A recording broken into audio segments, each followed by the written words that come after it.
40% hak nakes yang sudah terabaikan oleh pemerintah. Dana 14,1 miliar hingga saat ini masih menjadi polemik dan terkesan belum ada titik terangnya. Dana 14,1 miliar tersebut merupakan dana transferan Kementerian Kesehatan atas hasil klaim jasa pelayanan tenaga kesehatan di Rumah Sakit Umum Daerah Dr. Hendrikus Fernandes Larantuka. Sebelumnya, Kementerian Kesehatan juga sudah melakukan transferan atas klaim jasa pelayanan tenaga kesehatan sebanyak 2 tahap. Besaran transferan tahap pertama sebesar 1 miliar lebih dan tahap 2 sebesar 4,3 miliar. Pada pembayaran tahap pertama dan kedua, pemerintah mengakui adanya dana itu sebagai pendapatan retribusi daerah yang dihasilkan oleh rumah sakit. Sehingga setelah adanya transferan dari Kementerian Kesehatan ke rekening rumah sakit dan dilanjutkan oleh pihak rumah sakit ke rekening kas daerah, pemerintah daerah mengembalikan 40% yang menjadi haknya rumah sakit dan tenaga kesehatan sesuai peraturan pembagian hasil yang telah diatur. Namun anehnya pembayaran dana tahap ketiga berbeda. Dengan sumber anggaran dan status dana yang sama, namun dana tersebut dialihkan menjadi pendapatan lain-lain yang sah oleh pemerintah daerah Flores Timur. Sehingga secara otomatis 40% yang menjadi hak rumah sakit dan tenaga kesehatan menjadi hilang.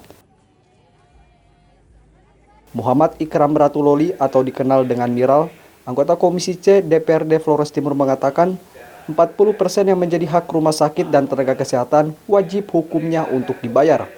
DPRD secara lembaga sudah mengatakan dengan tegas dan jelas melalui pemandangan umum 6 fraksi beberapa waktu lalu dalam paripurna ke-14. Dilanjutkan dengan paripurna ke-15 untuk membahas hal ini, pemerintah telah beralibi dengan segala macam alasan, sehingga paripurna ke-15 tersebut tidak menghasilkan keputusan. Namun menyimpulkan bahwa terkait dana 14,1 miliar ini menunggu hasil konfirmasi oleh pemerintah daerah ke Badan Pemeriksaan Keuangan Provinsi atau BPKP NTT. Hal ini menurut Miral hanyalah sebuah akal-akalan pemerintah daerah yang menjadi sebuah presiden buruk bagi pemerintah daerah. Sesungguhnya 14 miliar itu ada 40% hak nakes yang sudah terabaikan oleh pemerintah. Pertama, berdasarkan landasan regulasi jelas adanya bahwa di KMK nomor 112 sebagai pengganti dari KMK 5376 itu sudah sangat jelas mengatur tentang petunjuk teknis pelaksanaan klaim pergantian biaya pelayanan COVID di rumah sakit dimanapun berada. Kemudian di PP 12 tahun 2019 juga mengatur dengan sangat baik tentang tata kelola keuangan, ditambah lagi dengan Perbob nomor 47 yang kita punya saat ini itu juga belum bisa kita bantah karena di sana juga mengatur 40% hak nakes yang harus terselesaikan atas retribusi yang dihasilkan oleh pihak rumah sakit. Dari beberapa sanggahan yang disampaikan oleh pemerintah dari awal hal ini menjadi polemik. Taruh saja misalnya Kepala 4 BPD yang mengatakan bahwa 14 miliar itu adalah salah transfer, itu adalah satu statement yang sangat tidak argumentatif dan luar biasa keliru.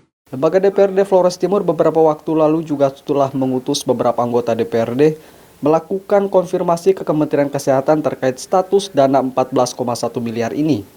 Informasi yang didapat dari Kementerian Kesehatan yaitu dana tersebut merupakan dana klaim atas jasa pelayanan tenaga kesehatan di seluruh rumah sakit di Indonesia. Terkait besarannya sesuai dengan klaim jasa pelayanan yang diajukan oleh tiap-tiap rumah sakit. Sehingga dana tersebut bukan merupakan salah transfer seperti pernyataan Kepala BP 4D Flores Timur beberapa waktu lalu di media. Adam Betan, kontributor Flores Timur, Clemens Punit, AFB TV.